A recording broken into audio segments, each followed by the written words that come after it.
তো কালকে যেহেতু বাড়িতে হালখাতা, ওই জন্য আগের দিন রাত্রে পিসিমণিরা এসেছিলো।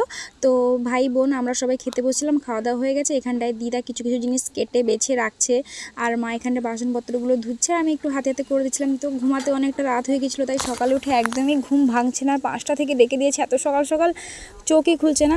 তো যাই হোক, আর চিকু কিন্তু ঠিক সকাল ভোর 4টা-5টা থেকে উঠে, ওর কোনো ঘুম নেই, ও সুন্দর কাজ করে যাচ্ছে। হ্যাঁ, ওর কোনো ক্লান্তিও নেই। যাই হোক, তারপরে সকাল সকাল গিয়ে বাগান থেকে এতগুলো লঙ্কা তুলে এনেছি, প্রায় 1 কিলো খানিক হবে। আর এখানে সবাই কাজ করছে, আমি একটু কাজ করছিলাম। তারপরে প্রচুর খিদে পেয়েছে, তাই একটু চা খেয়ে নিলাম।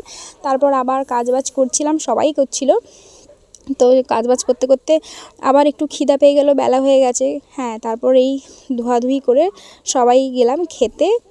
আর দেখো কী পরিমাণ এইটুকু জায়গার মধ্যে এত নোংরা হয়েছে। যাই হোক, তারপরে খেতে গেছিলাম সকালে, মুড়ি আলুদম এগুলো সব খেয়ে নিলাম।